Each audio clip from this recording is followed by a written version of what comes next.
Hello friends, welcome to minds academy మన academy. ఈరోజు మనం 22 జూన్ కరెంట్ అఫైర్స్ డిస్కస్ చేద్దాం. కరెంట్ అఫైర్స్ డిస్కస్ చేయబోయే ముందు ప్రీవియస్ క్వశ్చన్స్ చూద్దాం. Where is the head quarters of United nations high commissioner for refugees located? ఐక్యరాజ్య సమితి శరణార్థుల high commission ఎక్కడ ఉంది అంటే దాని యొక్క ప్రధాన కార్యాలయం ఎక్కడ ఉంది అని అడుగుతున్నాడు. మనము నిన్న జెనీవా ప్రధాన కార్యాలయంగా కలటువంటి ఇంపార్టెంట్ ఇంటర్నేషనల్ ఆర్గనైజేషన్స్ అన్నీ చూసాం, లిస్ట్ అవుట్ చేసాం కొన్ని.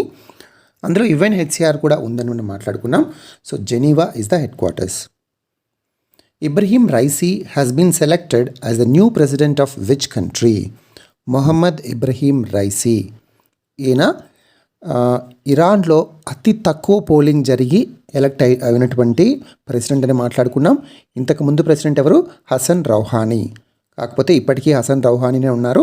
ఈయన ఆగస్టులో ప్రమాణ స్వీకారం చేస్తారు ఇరాన్ యొక్క ప్రెసిడెంట్గా. ఈయన చాలా అల్ట్రా రైట్ వింగ్ యాక్టివిస్ట్ అని చెప్పి, అల్ట్రా ట్రెడిషనిస్ట్ అని చెప్పి, అతివాద నాయకుడు అని చెప్పి మనం మాట్లాడుకున్నాం. కాబట్టి అమెరికాతో తిరిగి ఈయన ఇరాన్ న్యూక్లియర్ డీల్ని పునరుద్ధరిస్తారా లేదా అన్నటువంటిది క్వశ్చన్ మార్క్ అని చెప్పుకున్నాం. అన్నట్టుగానే ఇవాళ న్యూస్లో ఈయన నేను బైడెన్తో మీటింగ్కి వెళ్ళబోను, బైడెన్తో మాట్లాడబోను అని చెప్పాడు. Who was the first Indian to win individual gold medal at the Commonwealth Games? Commonwealth గేమ్స్లో మొట్టమొదటిసారిగా గోల్డ్ మెడల్ భారతదేశం తరపున గెలుచుకున్నది ఎవరు? మిల్ఖా సింగ్. Very important. ఈయన గురించి మనం కొన్ని క్వశ్చన్స్ చూస్తూనే ఉన్నాం. సో చాలా ఫేమస్ పర్సన్ కాబట్టి ఎలాంటి క్వశ్చన్స్ వస్తాయో మనం ఎక్స్పెక్ట్ చేయలేము, ఎందుకంటే కాంప్రహెన్సివ్గా చదవాలి. So Milkha Singh is the first Indian to win individual gold medal at Commonwealth games. ఎప్పుడు జరిగాయి? 1958లో జరిగినటువంటి కామన్వెల్త్ గేమ్స్ అనమాట. వేల్స్లో జరిగాయి ఇవి. కామన్వెల్త్ కంట్రీస్ అంటే మీకు తెలుసు అనుకుంటాను.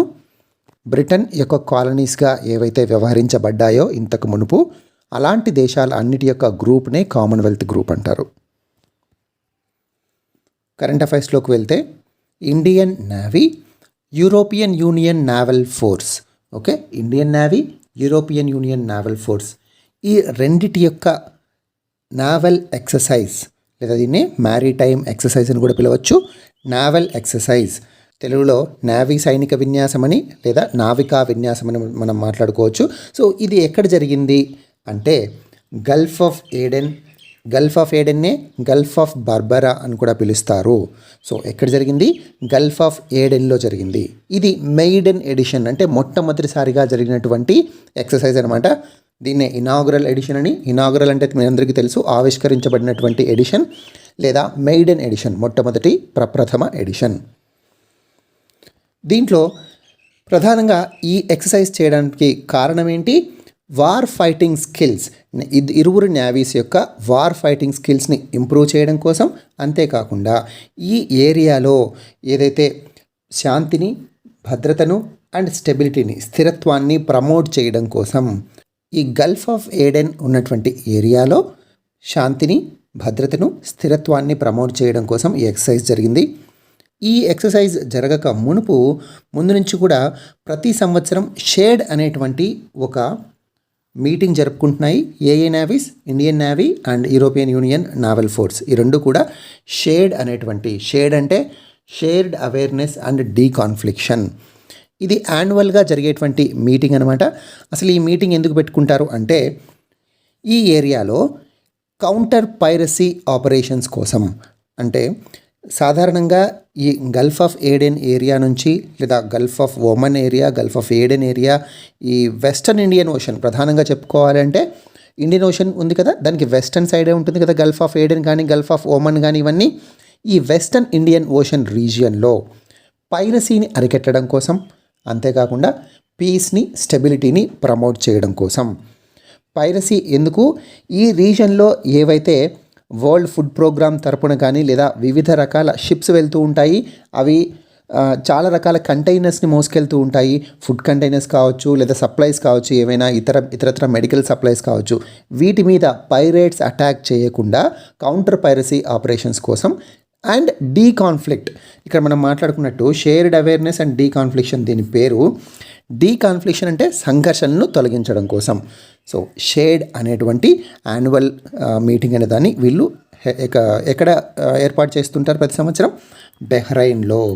సో అసలు మనం మ్యాప్లో చూద్దాం. Gulf of Aden, Gulf of Oman, Bahrain ఇవన్నీ మాట్లాడుతున్నాం కదా, అవన్నీ కూడా మ్యాప్లో ఒకసారి చూద్దాం.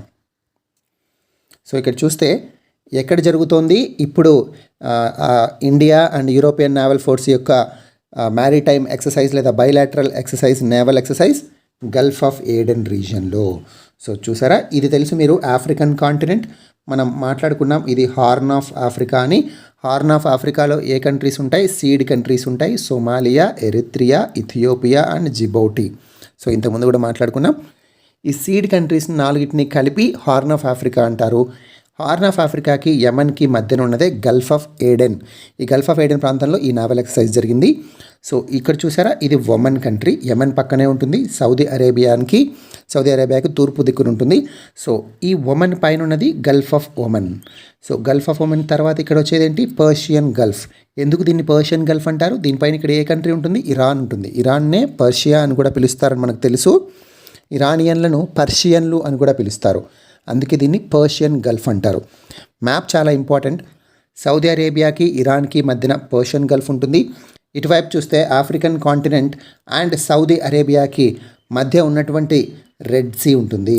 సో వెరీ ఇంపార్టెంట్ మ్యాప్ చూడండి. ఈ ప్రాంతం ప్రధానంగా వార్తల్లో ఉంటుంది కాబట్టి ఈ మ్యాప్ మీకు చాలా ఇంపార్టెంట్ అవుతుంది ఎగ్జామ్స్కి.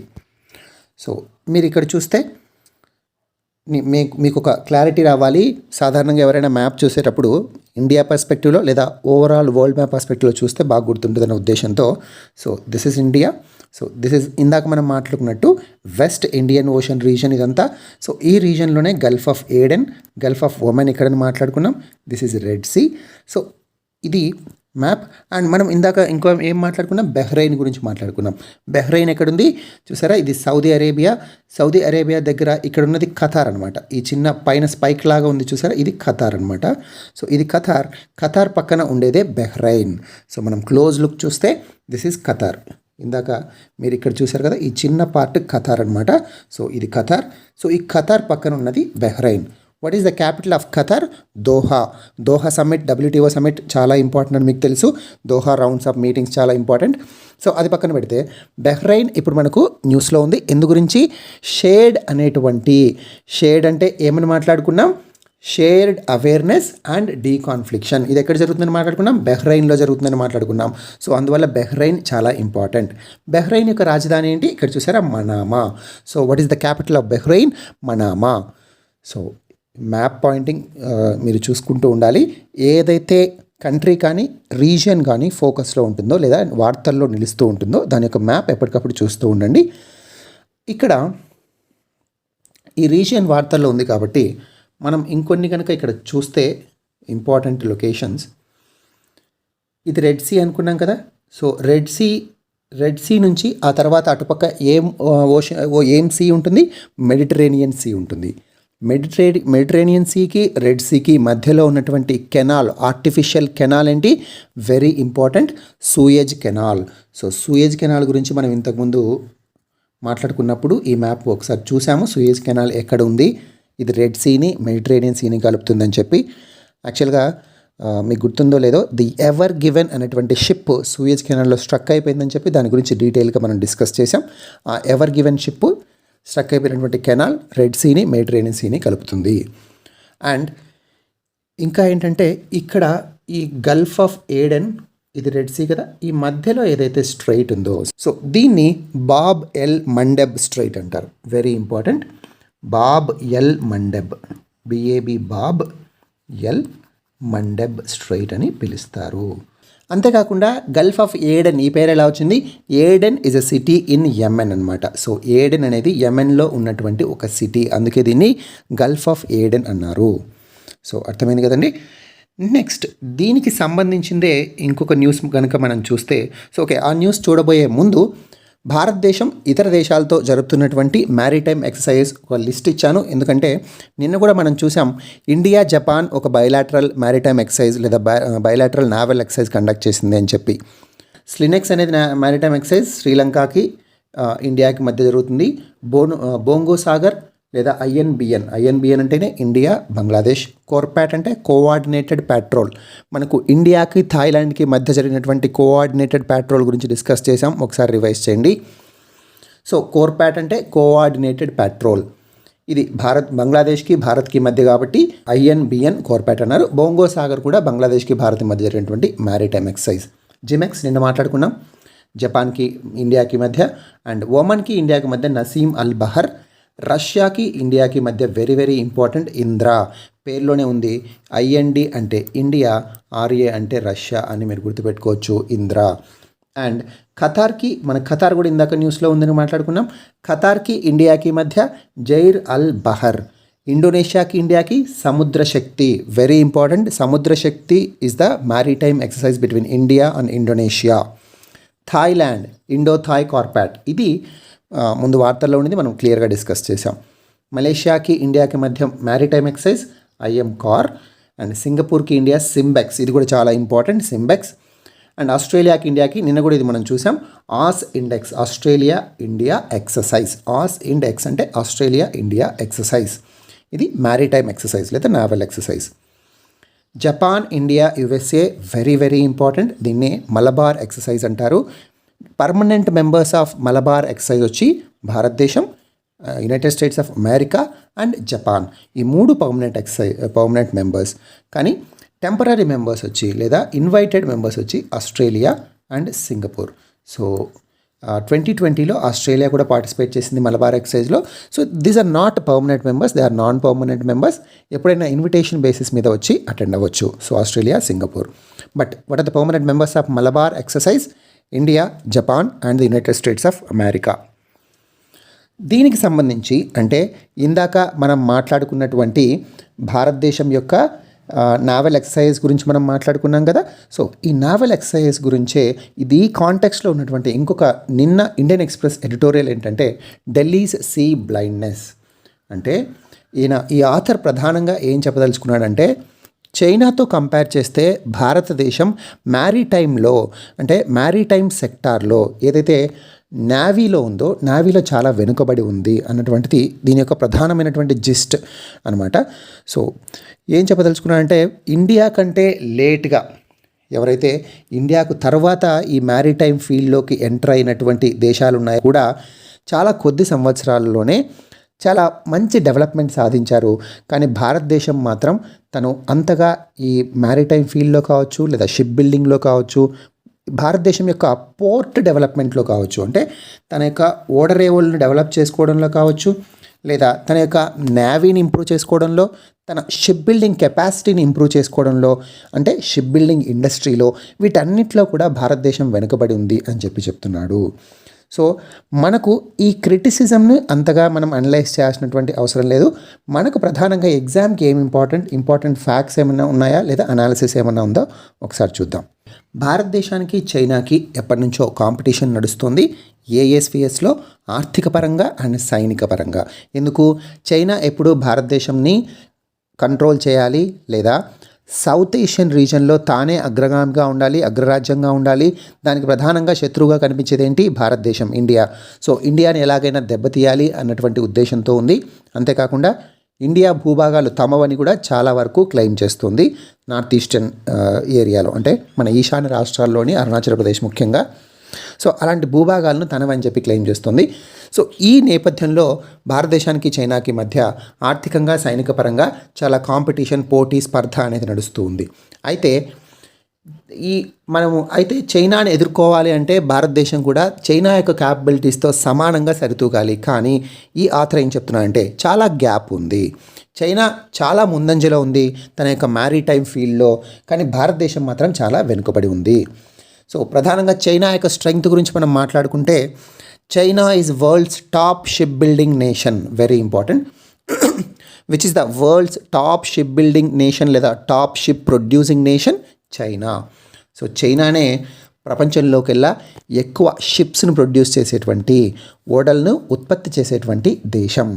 అంతేకాకుండా నావీ కూడా, చైనీస్ నావీ కూడా తీసుకుంటే ప్రపంచంలోకెల్లా లార్జెస్ట్ నావీ ఉంది. So very important, largest merchant navy ఏ దేశానికి ఉంది అంటే చైనాకి. సో నావీనే కాకుండా coast guard, fishing fleet, maritime militia, వీటన్నిటిలో కూడా ప్రపంచంలోకెల్లా ముందంజలో ఉంది చైనా. సో అదే భారతదేశం అంత ముందంజలో ఉండలేకపోతుంది అని చెప్పి ఆథర్ బాధ వ్యక్తం చేస్తున్నాడు. భారతదేశానికి సంబంధించి మన నావల్ కెపాసిటీని ఇంప్రూవ్ చేసుకోవడం లేదా మన పోర్టును డెవలప్ చేయడం, ఈ కాంటెక్స్లో ఎలాంటి ఇనిషియేటివ్స్ తీసుకుంది, ఎలాంటి స్కీమ్స్ ప్రవేశపెట్టింది ఒకసారి డిస్కస్ చేస్తే, India's maritime security policy 2015. India's maritime security policy 2015 ప్రకారం మనము ఎలాంటి బాధ్యతను తీసుకున్నాము అంటే, ఇండియన్ ఓషన్ రీజన్ ఏదైతే ఉందో, హిందూ మహాసముద్ర పరిసర ప్రాంతాలు ఏవైతే ఉన్నాయో అక్కడ we're aiming to become the net security provider. అంటే భారతదేశం యొక్క లక్ష్యం ఏంటి? Net security provider. మనము ఈ రీజియన్లో రక్షణను కల్పించాలి, మనమే ఈ రీజన్లో ఉన్నటువంటి దేశాలన్నిటికీ నెట్ సెక్యూరిటీ ప్రొవైడర్గా, రక్షణ కల్పించేటువంటి దేశంగా మారాలి అన్నటువంటి లక్ష్యంతో ఇండియాస్ మ్యారిటైమ్ సెక్యూరిటీ స్ట్రాటజీ లేదా సెక్యూరిటీ పాలసీ 2015ని ఫ్రేమ్ చేశాము. ఇది ఒకటి ఈ డైరెక్షన్లో భారతదేశం యొక్క అడుగు. ఇంకొకటి సాగర్ స్కీమ్, మీరు వినే ఉంటారు. Security and growth for all in the region. Security and growth అంటే సెక్యూరిటీ రక్షణ, గ్రోత్ అంటే అభివృద్ధి, అందరికీ ఇంక్లూజివ్ డెవలప్మెంట్ గురించి ఇండో పసిఫిక్ రీజియన్లో ఎప్పుడూ అన్ని వేదికల మీద మాట్లాడేది భారతదేశం అని చెప్పి మనం చాలాసార్లు డిస్కస్ చేసాం, నిన్న కూడా డిస్కస్ చేసాం. ఈ కాంటెక్స్లో దీన్ని ఏ విధంగా చూడొచ్చు? భారతదేశం ఎందుకు మాట్లాడుతుంది? భారతదేశం యొక్క పాలసీలోనే ఉంది Sagar, security and growth for all in the region. India's maritime security policy కూడా అదే మాట్లాడుతుంది. సాగర్మాలా ప్రాజెక్ట్. సాగర్మాలా ప్రాజెక్ట్ మీ అందరూ వినే ఉంటారు. ఎందుకు సాగర్మాలా ప్రాజెక్ట్ అసలు ఇండియా డెవలప్ చేసింది? Port led development. పోర్టులను కేంద్రంగా చేసుకొని, పోర్టులను ఆధారంగా చేసుకొని భారతదేశాన్ని లేదా మన ఆర్థిక వ్యవస్థను డెవలప్ చేయాలన్నటువంటి ఉద్దేశంతో ఈ సాగర్మాలా ప్రాజెక్టులు ఏం చేస్తారు? పోర్టులను మోడర్నైజ్ చేస్తారు, ఆధునీకరిస్తారు అండ్ కొత్త పోర్టులను డెవలప్ చేస్తారు. అంతేకాకుండా పోర్టుల నుంచి కనెక్టివిటీ ఎన్హాన్స్ చేస్తారంటే, చాలా ప్రాంతాల్లో ఏమవుతుందంటే మెయిన్ రోడ్ కనెక్టివిటీ లేదా మెయిన్ రైల్ కనెక్టివిటీ కావచ్చు, వీటికి పోర్ట్స్కి సరైనటువంటి అనుసంధాన రోడ్లు ఉండవు. అలాంటి ఏరియాల్లో పోర్టు కనెక్టివిటీ ఎన్హాన్స్ చేయాలి. దీనివల్ల ఉపయోగం ఏంటి? పోర్ట్ అసలు ఎందుకు? మన ఇండస్ట్రియల్ ప్రొడక్ట్స్ ఏవైతే ఉంటాయో వాటిని ఎక్స్పోర్ట్ చేయడం కోసం ప్రధానంగా పోర్ట్స్ పనికొస్తాయి, ఓడరేవులు పనికొస్తాయి. మరి ఈ ఎక్స్పోర్ట్స్ ప్రధానంగా ఉత్పత్తి చేసినటివి ఎక్స్పోర్ట్ చేయాలి అంటే సరైనటువంటి రోడ్లు పోర్ట్స్కి ఉండాలి. ఎందుకు? ఆ స్టేక్ హోల్డర్స్ ఎవరైతే ఉంటారో వాళ్ళు లేదా ఏవైతే లాజిస్టిక్స్ క్యారీ చేస్తూ ఉంటాయో ఆ వెహికల్స్ వెళ్ళాలన్నా కూడా పోర్ట్లకి సరైనటువంటి కనెక్టివిటీ అవసరం. సో ఓడరేవుల యొక్క కనెక్టివిటీని అనుసంధానించడం అండ్ ఇంప్రూవ్ చేయడం, ఎన్హాన్స్ చేయడం. Port linked industrialisation very important. మనం దేని గురించి మాట్లాడుతున్నాం ఇప్పుడు? సాగర్మాలా ప్రాజెక్ట్ గురించి. పోర్టులను ఆధునీకరించడం, కొత్త పోర్టులను డెవలప్ చేయడం ఫస్ట్ పాయింట్. నెక్స్ట్ పోర్ట్ కనెక్టివిటీని పెంపొందించడం. పోర్ట్ లింక్డ్ ఇండస్ట్రియలైజేషన్ అంటే ఓడరేవుల అనుసంధాన పారిశ్రామికీకరణ. సో ఓడరేవుల చుట్టూ ఉన్నటువంటి ప్రాంతం ఏదైతే ఉందో దాన్ని ఇండస్ట్రియలైజ్ చేయాలి. ఎందుకు? పోర్టుల దగ్గరే ఇండస్ట్రీస్ ఉంటే మన యొక్క ఎక్స్పోర్ట్ క్యాపబిలిటీ పెరుగుతుంది. Next coastal community development. So కేవలం మన ఆర్థిక వ్యవస్థ, మన ఇండస్ట్రీస్ అండ్ మన కనెక్టివిటీనే కాదు, ఎవరైతే కోస్టల్ కమ్యూనిటీ ఉంటారో అక్కడ ఉన్నటువంటి అక్కడ నివాసం ఉన్నటువంటి ప్రజలు ఎవరైతే ఉంటారో వాళ్ళ యొక్క ఆర్థిక పరిస్థితులు కూడా బాగుపడాలి. సో ఆ కమ్యూనిటీస్ని కూడా అభివృద్ధి చెందించాలి. సో కోస్టల్ కమ్యూనిటీ డెవలప్మెంట్ కూడా ప్రధానమైనటువంటి భాగం ఇందులో సాగర్మాలా ప్రాజెక్ట్లో. సో అంతేకాకుండా తన నావల్ క్యాపబిలిటీస్ పెంచుకోవడం కోసం వివిధ దేశాలతో ఎక్సర్సైజెస్ చేస్తుంది, నావల్ ఎక్సర్సైజెస్ చేస్తుంది. ఇందాక కూడా మనం చూసాం. సో వాటిలో ఇంపార్టెంట్ ఇక్కడ మళ్ళీ కొన్ని చేశాను. మలబార్ ఎక్సర్సైజ్, జపాన్ని ఈ మధ్య ఇంక్లూడ్ చేసింది 2015లో మలబార్ ఎక్సర్సైజ్లో. ఇంతకుముందు United States of America, India ఉండేది, జపాన్ని కూడా ఇంక్లూడ్ చేసుకున్నాం. And AUSINDEX, Australia, India and Varuna, India and France. Very very important. France ఇండియాకి మధ్య జరిగేటువంటి ఎక్సర్సైజ్ ఏంటి? వరుణ. ఇండియాకు రష్యాకి జరిగేటువంటి exercise Indra. And multilateral naval exercise Milan. So ఈ మిలాన్ అనేది కూడా చాలా ఇంపార్టెంట్. మిలాన్ అనేది మల్టీలాటరల్ నావల్ ఎక్సర్సైజ్. అంటే చాలామంది ఫ్రెండ్లీ కంట్రీస్ ఏవైతే మనకు మిత్ర దేశాలు ఉంటాయో ఆ నేవీస్తో, ఫారిన్ ఫ్రెండ్లీ నేవీస్తో మన ఇండియన్ నేవీ జరిపేటువంటి ఎక్సర్సైజ్ మిలాన్. మిలాన్ 2020లో మిలాన్ ఎక్సర్సైజ్ ఎక్కడ జరిగింది? మన ఆంధ్రప్రదేశ్లోని విశాఖపట్నంలో జరిగింది. అండ్ మలబార్ ఎక్సర్సైజ్ గురించి కూడా మనం మాట్లాడుకున్నాం. యుఎస్, జపాన్, ఇండియా అండ్ 2020లో మనం ఆస్ట్రేలియాను కూడా ఇన్వైట్ చేశామని చెప్పి మాట్లాడుకున్నాం. సో ఈ విధంగా మన మ్యారిటైమ్ స్ట్రెంగ్త్ని చైనాకు తగ్గట్టుగా డెవలప్ చేసుకోవడం కోసం భారతదేశం యొక్క స్టెప్స్ ఇవి. మరి భారతదేశం సక్సెస్ అవుతోందా అంటే అంత పెద్దగా చెప్పలేము, ఎందుకంటే చైనాకు ఇండియాకి మధ్య గ్యాప్ ఎక్కువగా ఉందని చెప్పి ఈ ఆర్టికల్ డిస్కస్ చేస్తుంది. మనము ఇంకొంచెం ఫర్దర్గా వెళ్తే China string of pearls strategy పాటిస్తుంది. ఎందుకు? ఇండియాని నలువైపులా చుట్టుముట్టడం కోసం. ఇండియా యొక్క నైబర్స్ ఎవరైతే ఉంటారో ఆ నైబర్స్లో చైనా తన యొక్క క్యాపబిలిటీస్ని లేదా తన యొక్క స్థావరాలను పెంపొందించుకోవడం కోసం ట్రై చేస్తుంది. దాన్నే స్ట్రింగ్ ఆఫ్ పర్ల్స్ స్ట్రాటజీ అంటారని చెప్పి మనం మాట్లాడుకున్నాం. ఈ స్ట్రాటజీని తిప్పికొట్టడం కోసం భారతదేశం యొక్క స్ట్రాటజీ మనం ఇంతకుముందు డిస్కస్ చేయలేదు. సో అందుకే బ్రీఫ్గా నేను డిస్కస్ చేయాలనుకున్నాను. సో ఈ స్ట్రింగ్ ఆఫ్ పర్ల్స్ స్ట్రాటజీకి ఇండియా యొక్క స్ట్రాటజీ పేరే necklace of diamonds. Very important. Necklace of diamonds policy అంటే చైనాకు ఆపోజిట్గా చైనాకు చుట్టూ ఉన్నటువంటి లేదా చైనా ఏర్పాటు చేసుకున్నటువంటి స్థావరాలకు దగ్గరలో భారతదేశం కూడా స్థావరాలు ఏర్పరచుకోవడం, చైనా చుట్టూ ఉన్నటువంటి దేశాలతో భారతదేశం కూడా ఫ్రెండ్లీ రిలేషన్స్ని ఇంప్రూవ్ చేసుకోవడం. సేమ్ చైనా పాలసీ లాగానే చైనా చుట్టుపక్కల ఉన్నటువంటి దేశాలతో భారతదేశం మంచి సంబంధాలు ఏర్పరచుకోవడం అండ్ చైనా ఎక్కడైతే స్థావరాలు ఏర్పరచుకుందో వాటి దగ్గరలో లేదా ఆ దేశంలోనే భారతదేశం కూడా స్థావరాలు ఏర్పాటు చేసుకోవడం. ఇది చైనా యొక్క స్ట్రింగ్ ఆఫ్ పర్ల్స్ స్ట్రాటజీకి తిప్పికొట్టడం కోసం కౌంటర్ పాలసీ ఏంటి? Necklace of diamonds. Very important, necklace of diamonds. So ఇక్కడ చూస్తే ఇది ఒక నెక్లెస్ లాగా ఉంది కదా. సో ఇది ఒక డైమండ్ నెక్లెస్ అనుకోండి. ఇక్కడ మీకు డైమండ్స్ సింబల్ కూడా ఉంది. సో ఇక్కడ ముఖ్యంగా ఇక్కడ చూడండి, చైనాకి దగ్గరలో ఏముంది? ఇక్కడ మంగోలియా. సో మంగోలియాకి చైనాకి పడదు, కానీ భారతదేశం మంగోలియాతో సత్సంబంధాలు నెలకొల్పుతోంది. అంతేకాకుండా prime minister Modi is the first Indian prime minister to visit Mongolia. చాలా ఇంపార్టెంట్. సో అంత ప్రధానంగా ప్రైమ్ మినిస్టర్ మోడీ వెళ్ళడానికి కారణం ఏంటి? చైనాకి కౌంటర్గా. అండ్ ఇక్కడ జపాన్తో మనం ఎప్పటి నుంచో సత్సంబంధాలు కొనసాగిస్తూనే ఉన్నాం, ఇప్పటికీ కొనసాగిస్తూనే ఉంటాం. మన రోడ్ డెవలప్మెంట్ ప్రాజెక్ట్స్ కానీ లేకపోతే మన బుల్లెట్ ట్రైన్ ప్రాజెక్ట్స్ కానీ రకరకాల ప్రాజెక్ట్స్లో జపాన్ తన యొక్క ఆర్థిక సహకారాన్ని భారతదేశానికి అందిస్తూ ఉంటుంది. సో ఇండియా జపాన్ యొక్క స్నేహపూర్వక సంబంధాలు ఎప్పటికీ కొనసాగుతూనే ఉన్నాయి కాబట్టి సో ఇదొక స్ట్రాటజీ. అండ్ వియత్నాంకి ఇండియాకి కూడా చాలా మంచి సంబంధాలే ఉన్నాయి. అండ్ థాయిలాండ్తో కూడా, వియత్నాం దగ్గర ఉన్నటువంటి థాయిలాండ్తో కూడా మనం కోఆర్డినేటర్ ప్యాట్రోల్ ఎక్సర్సైజ్ చేస్తున్నాం. వియత్నాంకి మనం బ్రహ్మోస్ మిసైల్స్ ఇచ్చాం ఇంతకుముందు. సో ఇలా రకరకాలుగా మనం సత్సంబంధాలు కొనసాగిస్తున్నాం. అండ్ ఇక్కడ చూస్తే సెంట్రల్ ఏషియన్ కంట్రీస్ అంటే ఏంటి? ఈ స్థాన్లు ఉంటాయి చూసారా.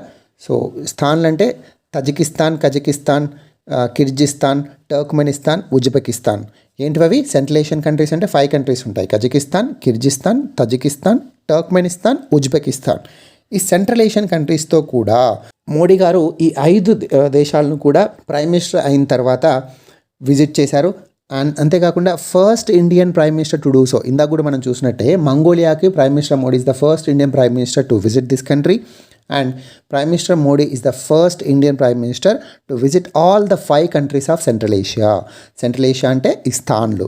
సో అందువల్ల సెంట్రల్ ఏషియాతో మన యొక్క ట్రేడ్ రిలేషన్స్ పెరిగాయి ఆ తర్వాత నుంచి. సో ఇదొక పాలసీ. అండ్ ఇక్కడ మనం చూస్తే ఇరాన్లో మనం చబహార్ పోర్ట్ కన్స్ట్రక్ట్ చేస్తున్నాం, మీ అందరికీ తెలుసు. సో ఇరాన్లో పోర్ట్ కన్స్ట్రక్ట్ చేయడం ద్వారా మనము ఇక్కడ ఏదైతే ఆఫ్ఘనిస్తాన్ మనకు దగ్గరలో మనకు ఆఫ్ఘనిస్తాన్ ఉంది, కానీ మనం ఆఫ్ఘనిస్తాన్కి ఏమైనా ట్రేడ్ సప్లైస్ మనం ఇవ్వాలన్నా లేదా ఆఫ్ఘనిస్తాన్తో మనం ట్రేడ్ కొనసాగించాలన్నా రోడ్డు మార్గం, భూమార్గం అనేది చాలా తక్కువగా ఉంది మనకు ఆఫ్ఘనిస్తాన్కి. మీ అందరికీ ఈ బార్డర్స్ తెలుస్తుంది. అందువల్ల ఇరాన్ ద్వారా మనకు ఆఫ్ఘనిస్తాన్కు యాక్సెస్ వస్తుంది. సో అంతేకాకుండా సెంట్రల్ ఏషియన్ కంట్రీస్ కూడా మనకు యాక్సెస్ రావాలంటే ప్రధానమైనటువంటి గేట్వే ఏంటి? ఇరాన్. అందుకే చబహార్ పోర్ట్ కన్స్ట్రక్ట్ చేస్తున్నాం. 2016లో మనం అగ్రిమెంట్ చేసుకున్నాం దీనికి కన్స్ట్రక్ట్ చేయడం కోసం. అండ్ ఇక్కడ చూస్తే దుకుమ్. సో ఈ దుకుమ్ అనేది ఎక్కడుంది? ఈ దుకుమ్ పోర్ట్ వచ్చి ఒమన్లో ఉంది. సో ఈ దుకుమ్ పోర్ట్ భారతదేశం 2018లో దుకుమ్ పోర్ట్కి మిలిటరీ యాక్సెస్ పొందింది. ఇది ఎందుకు సిగ్నిఫికెంట్, చాలా ప్రాముఖ్యాన్ని సంతరించుకుంది అంటే ఇండియాకి, మనం ఇందాక హార్న్ ఆఫ్ ఆఫ్రికాలో జిబౌటి అని మాట్లాడుకున్నాం కదా, జిబౌటి దేశంలో చైనాకి ఒక మిలిటరీ స్థావరం ఉంది. సో అండ్ ఇక్కడ పాకిస్తాన్లో Gwadar port, very important, Gwadar port. So పాకిస్తాన్లో గ్వాదార్ పోర్ట్ కూడా చైనా కన్స్ట్రక్ట్ చేస్తుంది. సో ఈ గ్వాదార్ పోర్ట్కి ఇక్కడ జిబోటిలో చైనా మిలిటరీ స్థావరానికి మధ్యలో ఈ దుకుమ్ పోర్ట్ ఉంది. సో ఇది చాలా స్ట్రాటజికలీ ఇంపార్టెంట్, మిలిటరీలీ సిగ్నిఫికెంట్ అనమాట.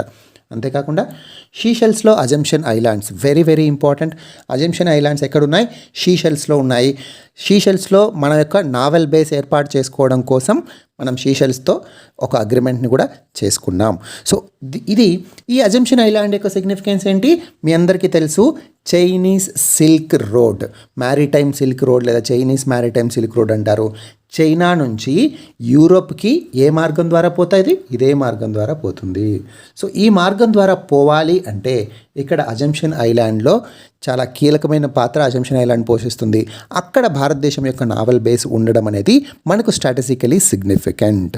సో ఇన్ని రకాలుగా మనము చైనాని కౌంటర్ చేయడం కోసం చైనా చుట్టూ ఉన్నటువంటి లేదా చైనా ట్రేడ్ కొనసాగిస్తున్నటువంటి లేదా చైనా యొక్క స్థావరాలు ఉన్నటువంటి దేశాలకు దగ్గరగా భారతదేశం తన స్థావరాలను ఏర్పాటు చేసుకుంటుంది. ఈ ఇమేజ్ కూడా ఒకసారి చూడండి. మనము ఈ చుట్టూ ఉన్నటువంటి ఈ రీజియన్లో ఏదైతే ఇండియన్ ఓషన్ రీజియన్లో ఉందో భారతదేశం యొక్క ప్రజెన్స్ ఏ రకంగా ఉంది? మనం ఇందాక ఆ ఆర్టికల్ డిస్కస్ చేసాం కదా. ఇండియన్ ఓషన్ రీజియన్లో చైనాను డామినేట్ చేయడం కోసం భారతదేశం ఏ యాక్టివిటీస్ చేస్తుంది, సో మనము ఏ దేశాలతో ఎలాంటి ఒప్పందాలు చేసుకున్నాం అన్న దాని గురించి. సో ఇక్కడ బ్రీఫ్గా ఆ దేశాలతో భారతదేశం యొక్క రిలేషన్ ఏంటి లేదా భారతదేశం ఎలాంటి సంబంధాలు ఏర్పరచుకుందన్న దాని మీద ఇది కూడా ఒకసారి మీరు చూడండి. Next current affairs, economic advisory council in Tamil Nadu. Tamil Nadu government ఒక ఎకనామిక్ అడ్వైజరీ కౌన్సిల్ అంటే ఆర్థిక సలహాదారుల ఒక కౌన్సిల్ ఏర్పాటు చేసింది. వీళ్ళు ఆర్థిక సలహాదారులుగా ఎకనామిక్ అడ్వైజరీస్గా ఎవరు ఉంటున్నారు? రఘురామ్ రాజన్ గారు. సో రఘురామ్ రాజన్ గారు ఎవరు? మన ప్రీవియస్ ఆర్బీఐ గవర్నర్, చాలా ఇంపార్టెంట్. అంతేకాకుండా ఈస్థర్ డఫ్లో, సో ఈ పేరు మీరు వినుండాలి. 2019 నోబెల్ ప్రైజ్ ఎవరికి వచ్చింది? మన భారతదేశానికి చెందినటువంటి Abhijit Banerjee. So Abhijit Banerjee and Esther Duflo Abhijit Banerjee యొక్క వైఫ్ అనమాట. సో అంతేకాకుండా ఇంకొక ఆయన ఉన్నాడు, మైఖేల్ క్రెమర్. ఈ ముగ్గురికి వచ్చింది ఎకనామిక్స్లో, ఆర్థిక శాస్త్రంలో నోబెల్ బహుమతి 2019లో. దేనికోసం? వీళ్ళు గ్లోబల్ పావర్టీని తగ్గించడం కోసం, ప్రపంచంలో ఉన్నటువంటి పేదరికాన్ని తగ్గించడం కోసం వీళ్ళ యొక్క ఎక్స్పెరిమెంటల్ అప్రోచ్కి వచ్చిందనమాట. సో అది పక్కన పెడితే, సో షీఈ్ ఈస్థర్ డఫ్లో నోబెల్ గ్రహీత. ఆమె ఈ 5 మెంబర్ ఎకనామిక్ అడ్వైజరీ కౌన్సిల్లో ఉన్నారు. సో తమిళనాడు గవర్నమెంట్ ఆర్థిక సలహాదారుల ఒక కౌన్సిల్ని ఏర్పాటు చేస్తుంది. అందులో 5 మెంబర్స్ ఉంటారు. వాళ్ళలో ఫోకస్గా ఉన్నది ఎవరెవరు? రఘురామ్ రాజన్ గారు, ఈస్థర్ డఫ్లో గారు. అండ్ ఎందుకు ఏర్పాటు చేసింది? పాండమిక్ వల్ల తమిళనాడు యొక్క ఆర్థిక పరిస్థితి ఏదైతే ఉందో చాలా దారుణంగా పడిపోయింది. తమిళనాడే కాదు, మొత్తం ఓవరాల్ ఇండియా యొక్క ఆర్థిక పరిస్థితి బాగాలేదు. సో స్టేట్ యొక్క ఎకానమీని, రాష్ట్ర ఆర్థిక పరిస్థితిని రీవైటలైజ్ చేయడం కోసం, పునరుజ్జీవింపజేయడం కోసం ఈ ఆర్థిక కౌన్సిల్ని ఏర్పాటు చేశారు. అండ్ రఘురామ్ రాజన్ గారు కూడా ఏం చెప్పారంటే, మేము ఏదో ఇప్పుడు ఒక మీ కౌన్సిల్ లాగా ఏర్పాటయ్యి ఒక రిపోర్ట్ ఇచ్చి వెళ్ళిపోవడం కాదు, కంటిన్యూస్ సపోర్ట్ ఉండడం కోసం మొత్తం ఆర్థిక వ్యవస్థ, ఎకనామిక్ సిస్టమ్ ఏదైతే ఉందో అది ఎఫిషియెంట్గా సమర్థవంతంగా పనిచేయడం కోసం కావాల్సినటువంటి సహాయ సహకారాలు, అసిస్టెన్స్ మేము అందిస్తూ ఉంటాము అని చెప్పి రఘురామ్ రాజన్ గారు చెప్పారు. India 5th largest FDI recipient. భారతదేశం 5వ అతిపెద్ద విదేశీ ప్రత్యక్ష పెట్టుబడుల గ్రహీతగా నిలిచింది. It is the 5th largest FDI recipient. FDI అంటే ఫారిన్ డైరెక్ట్ ఇన్వెస్ట్మెంట్స్ లేదా విదేశీ ప్రత్యక్ష పెట్టుబడులు. అంటే విదేశాల నుంచి మన దేశంలో ఇన్వెస్ట్మెంట్స్ చేయడాన్ని ఎఫ్డిఐస్ అంటారు. సో ఇది మీరు ఇండియన్ ఎకానమీలో డీటెయిల్గా చూస్తారు. ఇక్కడ ఎఫ్డిఐ కాన్సెప్ట్ పక్కన పెడితే, ఇది ఏ రిపోర్ట్ ద్వారా 5వ అతిపెద్ద విదేశీ ప్రత్యక్ష పెట్టుబడుల గ్రహీతగా నిలిచింది? అంక్టాడ్ రిపోర్ట్ ద్వారా.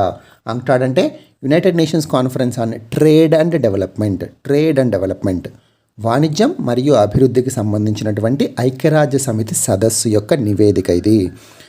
చాలా ఇంపార్టెంట్. మీరు ఇంతకుముందు కరెంట్ అఫైర్స్లో మనం చూసాం, 27th మే కరెంట్ అఫైర్స్ నుంచి తీసినటువంటి స్లైడ్ ఇది. అక్కడ హైయెస్ట్ ఎవర్ ఎఫ్డిఐ ఫ్లో భారతదేశానికి వచ్చింది. అది ఎంత వచ్చింది? $81.72 బిలియన్. ఏ టైం పీరియడ్లో? 2020-2021 అని చెప్పి మనం డిస్కస్ చేసాం. మరి ఈ రిపోర్ట్ ఎవరిచ్చారు? ఇది చెప్పింది మన ministry of commerce. Very important.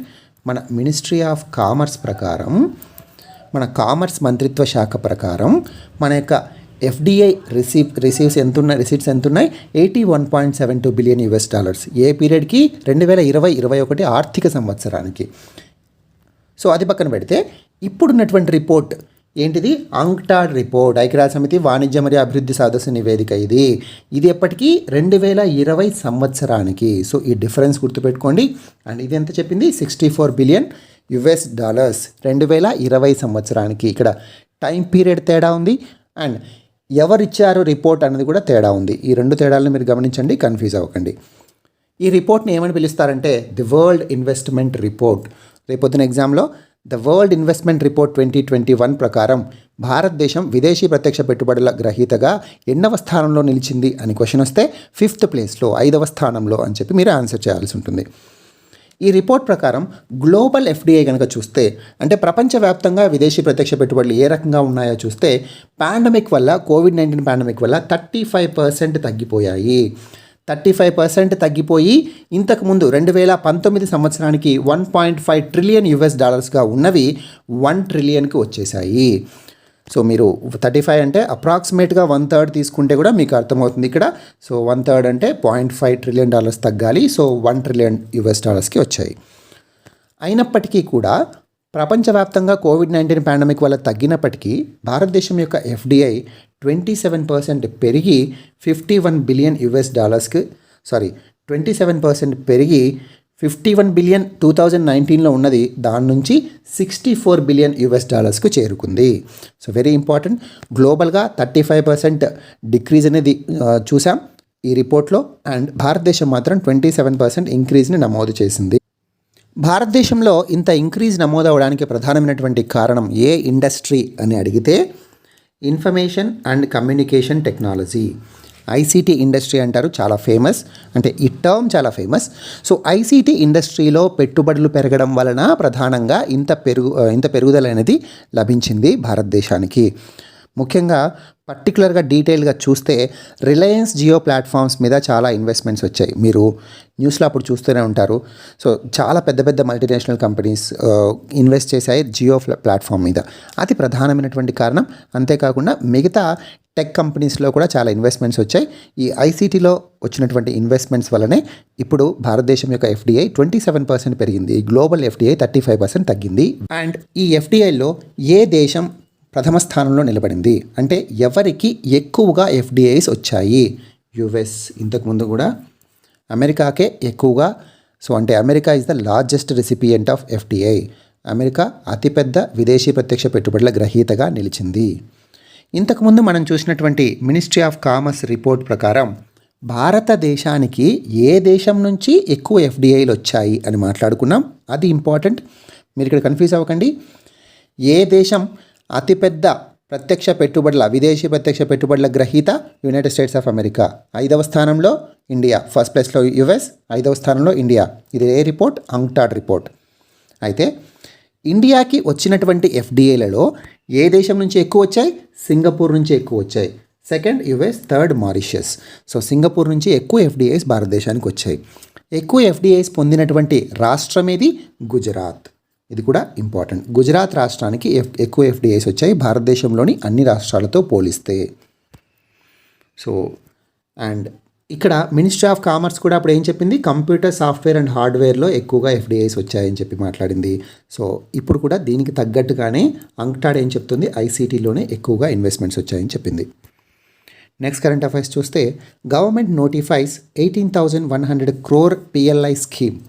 ఇక్కడ మీరు చూడండి, నోటిఫైస్. ఎప్పుడైనా మీరు పిఎల్ఐ స్కీమ్ని ఆల్రెడీ కొన్ని మంత్స్ బ్యాక్ నుంచి వినుంటారు. అప్పుడు మరి పిఎల్ఐ స్కీమ్ ఏంటి, ఇప్పుడు ఏంటి అంటే అప్పటి నుంచి కూడా ఇంతకుముందు పిఎల్ఐ స్కీమ్ని స్టార్ట్ చేసినప్పుడు కొన్ని సెక్టార్స్ని ఇంక్లూడ్ చేసింది, లేదా కొన్ని మ్యానుఫ్యాక్చరింగ్ యూనిట్స్ని ఇంక్లూడ్ చేసింది. తర్వాత దాన్ని ఎక్స్పాండ్ చేసుకుంటూ వస్తుంది. అయితే ఈ ఏసీసీ బ్యాటరీస్ని ఇంక్లూడ్ చేసి కూడా చాలా కాలమైంది. మరి ఇప్పుడు నోటిఫై చేసింది. అప్రూవ్ చేయడం లేదా స్కీమ్ను ఫార్ములేట్ చేయడం వేరు, నోటిఫై చేయడం వేరు. ఎప్పుడైతే నోటిఫై చేస్తుందో అప్పటి నుంచి అమల్లోకి వస్తుంది. అది గుర్తుపెట్టుకోండి, కన్ఫ్యూజ్ అవ్వకండి. సో 18,100 crore పిఎల్ఐ స్కీమ్ని నోటిఫై చేసింది. ఇందులో మ్యానుఫ్యాక్చరింగ్ ఆఫ్ ఏసీసీ బ్యాటరీస్, ఈ రంగంలో 18,100 కోట్ల పిఎల్ఐ అంటే product linked insurance scheme. Very important. Product linked insurance కాదు, ఇన్సెంటివ్. ఇన్సెంటివ్స్ అంటే మీకు తెలుసు, ఏవైనా సబ్సిడీస్ ఇవ్వడం లేదా ప్రోత్సాహకాలు ఇవ్వడాన్ని ఇన్సెంటివ్స్ అంటారు. సో ఇక్కడ ఏం చేస్తుంది, పేరులోనే ఉంది ప్రొడక్షన్ లింక్డ్. ప్రొడక్షన్ లింక్డ్ అంటే ప్రొడక్షన్ అంటే ఉత్పత్తి ఆధారిత ఇన్సెంటివ్స్. అంటే ఉత్పత్తి పెరిగితే ప్రభుత్వం నుంచి ఎక్కువ ప్రోత్సాహకాలు లేదా డబ్బులు లభిస్తాయి. సో సింపుల్గా చెప్పాలంటే అది. సో దీనికి ఒక ఎగ్జాంపుల్ తీసుకొని చెప్పాలంటే సపోజ్ ఒక కంపెనీ ఉంది, అది ఈ సంవత్సరం 1,00,000 విలువ చేసేటువంటి గూడ్స్ని లేదా వస్తువులను అమ్ముతుంది అనుకుందాం. తర్వాత నెక్స్ట్ ఇయర్కి అది 1.2 lakhs పెంచింది. అంటే ముందు 1 lakh ఉన్నింది, 1.2 lakhsకి ఒక సంవత్సరం తర్వాత దాని యొక్క సేల్స్ని పెంచింది అనుకుందాం. ఇప్పుడు భారత ప్రభుత్వం ఏం చెప్తుంది, మీకు 4% PLI ఇన్సెంటివ్స్ లభిస్తాయి అని చెప్పింది అనుకుందాం. అంటే 1 lakh నుంచి 1.2 lakhsకి ప్రొడక్షన్ పెంచిన మూలాన ఈ 0.2 lakhs ఏదైతే ఉందో దీని మీద 4% అంటే 800 రూపీస్ దానికి లభిస్తుంది. 0.2 lakhs అంటే 20,000, 20,000లో 4% అంటే 800 రూపీస్. సో ఇది ఒక సింపుల్ ఎగ్జాంపుల్ తీసుకొని, అంటే ఏదైతే ప్రొడక్షన్లో ఇంక్రిమెంట్ వాళ్ళు సాధించగలుగుతారో ఆ ప్రొడక్షన్లో లభించినటువంటి ఆ ఇంక్రిమెంట్ మీద వీళ్ళు ఇన్సెంటివ్స్ ఇస్తారనమాట. క్యాష్ ఇన్సెంటివ్స్ ఇస్తారు, మోస్ట్లీ క్యాష్ రూపంలో 4%, 6% ఇలా రకరకాల ఇన్సెంటివ్స్ ఇస్తూ ఉంటారు. Minimum 5 GWh ACC manufacturing facility ఉండాలి ఈ PLI స్కీమ్ ద్వారా ఇన్సెంటివ్స్ పొందాలి అంటే. సో అసలు ఈ PLI స్కీమ్ను ఏర్పాటు చేసినటువంటి ఉద్దేశం ఏంటి, మీరు దీని యొక్క స్కీమ్ ఉద్దేశం అర్థం చేసుకోవాలంటే మీనింగ్ అర్థం చేసుకుంటే సరిపోతుంది. ప్రొడక్షన్ లింక్డ్ అంటే ఉత్పత్తి పెరిగితే ఇన్సెంటివ్స్ పెరుగుతాయని మాట్లాడుకున్నాం కదా. సో ఎందుకు, ఉత్పత్తిని పెంచడం కోసం. మ్యానుఫ్యాక్చరింగ్ రంగంలో, తయారీ రంగంలో ఉత్పత్తులను పెంచడం కోసం ఈ నిర్ణయం తీసుకున్నారు. ఎవరు, మన ఆర్థిక మంత్రిత్వ శాఖ. Who is our finance minister, Nirmala Sitharaman గారు. ముఖ్యంగా ప్రైవేట్ రంగంలో ఇన్వెస్ట్మెంట్స్ని, ఉత్పత్తిని పెంచడానికి మేము ఈ నిర్ణయం తీసుకున్నామని చెప్పి PLI స్కీమ్ను మొదట స్టార్ట్ చేసినప్పుడే కేంద్ర ఆర్థిక మంత్రి నిర్మలా సీతారామన్ గారు చెప్పారు. సో అంటే బీజేపీ గవర్నమెంట్ వచ్చిన తర్వాత ప్రైవేటైజేషన్ మీద ఎక్కువ ఫోకస్ చేస్తుంది, మనందరికీ తెలుసు. మొన్న ఆత్మనిర్భర్ భారత్లో కూడా ఆత్మనిర్భర్ భారత్ ప్యాకేజ్ ప్రకటించినప్పుడు కూడా క్లియర్గా ఏం చెప్పింది, అన్ని రంగాల్లో ఉన్నటువంటి ప్రభుత్వ రంగ సంస్థలను మేము ప్రైవేటైజ్ చేయబోతున్నాము. కేవలం స్ట్రాటజిక్ సెక్టార్స్లో మాత్రమే, వ్యూహాత్మక రంగాల్లో మాత్రమే ప్రభుత్వం యొక్క పాత్ర ఉంటుంది, ప్రభుత్వ సంస్థలు ఉంటాయి. అది కూడా ఒక్కో వ్యూహాత్మక రంగంలో కేవలం 4 PSUలు మాత్రమే ఉంచుతాము అని చెప్పి ప్రభుత్వం ప్రకటించింది. ఇది మీకు తెలుసు. సో ఈ బ్యాక్డ్రాప్లో ప్రైవేట్ రంగంలో ఇన్వెస్ట్మెంట్స్ని అండ్ వాటి యొక్క మ్యానుఫ్యాక్చరింగ్ క్యాపబిలిటీస్ని పెంచడం కోసం ఈ ఇన్సెంటివ్ స్కీమ్ని స్టార్ట్ చేశారు ఫినాన్స్ మినిస్ట్రీ. ఒలింపిక్స్లో తొలి ట్రాన్స్జెండర్. సో మొట్టమొదటిసారి ఇప్పుడు జపాన్లో ఒలింపిక్స్ జరగబోతున్నాయి, టోక్యో ఒలింపిక్స్ మీ అందరికీ తెలుసు. ఈ జపాన్లో జరగబోయేటువంటి ఒలింపిక్స్కి మొట్టమొదటిసారి ఒలింపిక్స్ చరిత్రలోనే ట్రాన్స్జెండర్ పార్టిసిపేట్ చేయబోతోంది. ఈమె పేరేంటి, Laurel Hubbard. Very important, Laurel Hubbard. So ఈమె ఇంతకుముందు 2013 వరకు, అంటే 2013 వరకు పురుషుడుగానే పార్టిసిపేట్ చేసింది రకరకాల టోర్నీస్లో లేదా రకరకాల కాంపిటీషన్స్లో. ఏ కాంపిటీషన్స్లో, ఈమె వెయిట్ లిఫ్టర్ అనమాట. వెయిట్ లిఫ్టింగ్ కాంపిటీషన్స్లో, చాలా కాంపిటీషన్స్లో పురుషుడుగా పార్టిసిపేట్ చేసింది. కానీ ఇప్పుడు ఈమె 2013 తర్వాత తన యొక్క జెండర్ని మార్చుకొని సర్జరీ చేసుకుంది. సో అయితే తొలి ట్రాన్స్జెండర్గా ఈమె పార్టిసిపేట్ చేయడానికి ఇప్పుడు ఒలింపిక్స్కి వస్తుంది. అయితే ఈ బ్యాక్డ్రాప్ చూస్తే కనుక మీకు ఒక అనుమానం రావచ్చు, 2013 వరకు ఆమె పురుషుడిగా పార్టిసిపేట్ చేసింది. సో మహిళలకు సాధారణంగా అంత శక్తి ఉండదు. అంటే వాళ్ళు బై బర్త్ బయోలాజికల్గా మహిళలు సెన్సిటివ్గా ఉంటారు. కాబట్టే మహిళల యొక్క కాంపిటీషన్ సపరేట్గా పెడతారు. ఏ కాంపిటీషన్లో అయినా కూడా మహిళలకు సపరేట్ కాంపిటీషన్ జరగడానికి ప్రధానమైనటువంటి కారణం అది. మరి ఇక్కడ వెయిట్ లిఫ్టింగ్లో, ఎక్కువ శరీర దారుఢ్యం అవసరమైనటువంటి వెయిట్ లిఫ్టింగ్లో మహిళల యొక్క రంగంలోకి పురుషులు వస్తే చాలా కష్టం కదా. అందుకే చాలామంది దీన్ని అపోజ్ చేశారు. ట్రాన్స్జెండర్స్ మహిళల విభాగంలో పార్టిసిపేట్ చేయనివ్వకండి అని చెప్పి చాలామంది కంప్లైంట్స్ చేశారు. అయితే 2015లో ఒలింపిక్ కమిటీ ఏం చెప్పిందంటే మహిళల విభాగంలో పార్టిసిపేట్ చేయడం కోసం అవకాశాన్ని కల్పించింది ట్రాన్స్జెండర్స్ని.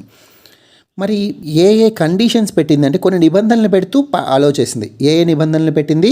ప్రధానంగా టెస్టోస్టిరాన్ లెవెల్స్. టెస్టోస్టిరాన్స్ పురుషుల్లో ఎక్కువగా ఉత్పత్తి అవుతుంది, మీకు తెలుసు. టెస్టోస్టిరాన్ స్థాయిలు ఒక కొంత లెవెల్ పెట్టింది అనమాట, 10 నానోమోల్స్ అని పెట్టింది. సో లీటర్కు 10 నానోమోల్స్ కంటే తక్కువ ఉండాలి టెస్టోస్టిరాన్ స్థాయిలు అని చెప్పి 1 సంవత్సరం పాటు వాళ్ళని మానిటర్ చేస్తారు. మానిటర్ చేసి వాళ్ళని పర్యవేక్షించి టెస్టోస్టిరాన్ స్థాయిలు పెరగకుండా ఉంటే కనుక వాళ్ళని మహిళల విభాగంలోనే పార్టిసిపేట్ చేయడానికి అనుమతిస్తారు. కానీ దీన్ని కూడా క్రిటిసైజ్ చేస్తున్నారు. ఎందుకంటే టెస్టోస్టిరాన్ స్థాయిలు పెరగకుండా ట్యాబ్లెట్స్ తీసుకోవచ్చు, మందులు తీసుకోవచ్చు. సో ఇలా మందులు తీసుకుంటున్నప్పటికీ కూడా టెస్టోస్టిరాన్ స్థాయిలు పెరగనప్పటికీ కూడా బలం విషయంలో, శక్తి విషయంలో మహిళల కంటే పురుషులకి బయలాజికల్గా వాళ్ళకి ఎక్కువగా ఎడ్జ్ ఉంటుంది, అంటే అడ్వాంటేజ్ ఉంటుంది, లాభం ఉంటుంది అని చెప్పి చాలా పరిశోధనలో తేలింది. కాబట్టి వీళ్ళను మహిళల విభాగంలో పార్టిసిపేట్ చేయనివ్వకూడదు అని చెప్పి చాలామంది విమర్శిస్తున్నారు. సో ఈ కాంటెక్స్లోను and she is the first transgender కాబట్టి ఈమె పేరు చాలా ఇంపార్టెంట్, లారెల్ హుబార్డ్. ఈమె 87 కేజీస్ కేటగిరీలో పార్టిసిపేట్ చేయబోతోంది టోక్యో ఒలింపిక్స్లో.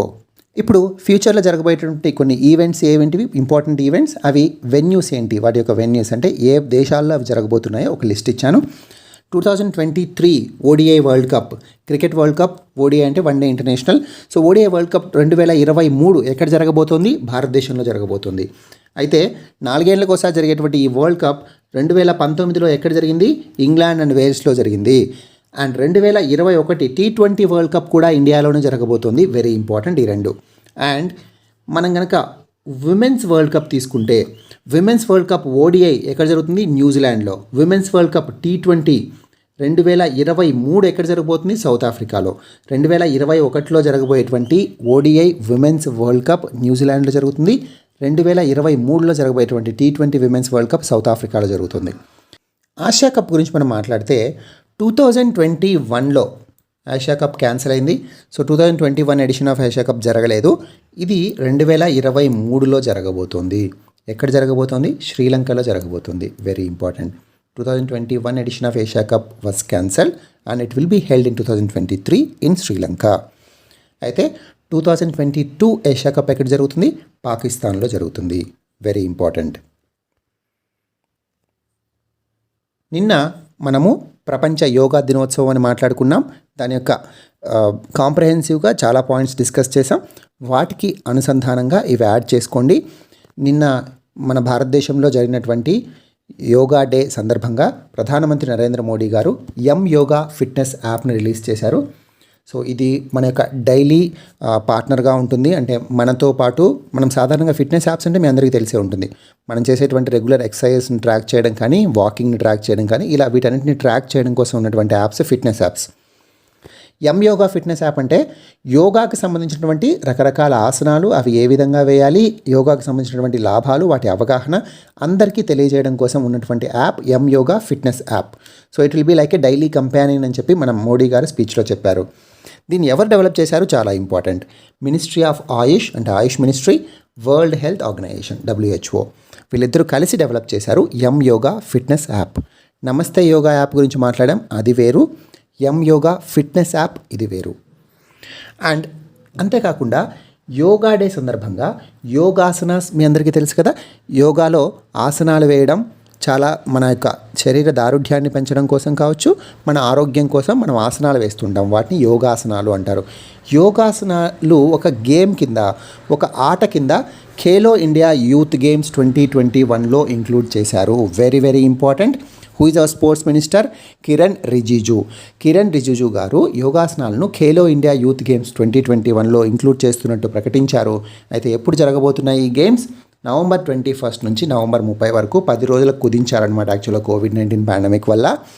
సో 10 రోజులు మాత్రమే జరుగుతున్నాయి ఖేలో ఇండియా యూత్ గేమ్స్. ఎక్కడ జరుగుతున్నాయి? ప్రధానంగా పంచకుల.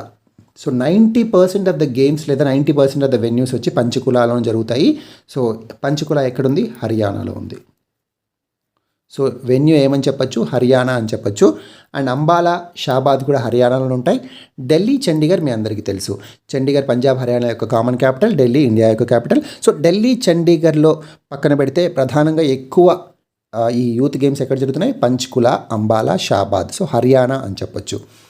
బ్రిక్స్ గేమ్స్ 2021 ఈ నేపథ్యంలో ఎందుకు మాట్లాడుకోవాలి అంటే ఖేలో ఇండియా యూత్ గేమ్స్తో పాటుగా బ్రిక్స్ గేమ్స్ 2021 కండక్ట్ చేయాలి అని చెప్పి నిర్ణయించారు.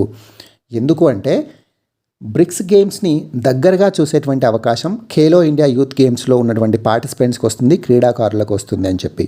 బ్రిక్స్ 2021 యొక్క చైర్మన్ ఎవరు? భారతదేశం. మీ అందరికీ తెలుసు, భారతదేశం ఈ సంవత్సరానికి బ్రిక్స్ యొక్క చైర్మన్గా వ్యవహరిస్తుంది. బ్రిక్స్ అంటే Brazil, Russia, India, China, south Africa. So అందువలన బ్రిక్స్ గేమ్స్ని భారతదేశం కండక్ట్ చేయాలి. బ్రిక్స్ గేమ్స్ 2021ని కూడా ఖేలో ఇండియా యూత్ గేమ్స్ యొక్క వెన్యూస్లోనే కండక్ట్ చేయబోతోంది. Very important. ఢిల్లీ, ఇదే సందర్భంగా ఢిల్లీ గవర్నమెంట్ ఒక యోగా డిప్లొమా కోర్స్ని ఇంటర్నేషనల్ యోగా డే కంటే ముందు రోజు అనౌన్స్ చేశారు. ఢిల్లీ యొక్క సీఎం ఎవరు? అరవింద్ కేజ్రీవాల్ గారు. And who is the lieutenant governor of Delhi? Anil Baijal. ఇది 1 year డిప్లొమా కోర్స్. ఎందులో ఉంటుంది? మెడిటేషన్లో, అంటే ధ్యానం, యోగా సైన్సెస్లో. ఎప్పటి నుంచి స్టార్ట్ అవబోతుంది? October 1st, 2021 నుంచి ఇది స్టార్ట్ అవబోతుంది. ఇది ఇంటర్నేషనల్ యోగా డే బ్యాక్డ్రాప్లో భారతదేశంలో ఉన్నటువంటి కొన్ని ఇంపార్టెంట్ ఫ్యాక్ట్స్. అండ్ ఇంటర్నేషనల్గా కొన్ని ఫ్యాక్ట్స్ మనం నిన్న మాట్లాడుకున్నాం. ఇంటర్నేషనల్ యోగా యూనివర్సిటీ, భారతదేశం అవతల ఉన్నటువంటి, వెలుపల ఉన్నటువంటి యోగా యూనివర్సిటీ ఏంటి?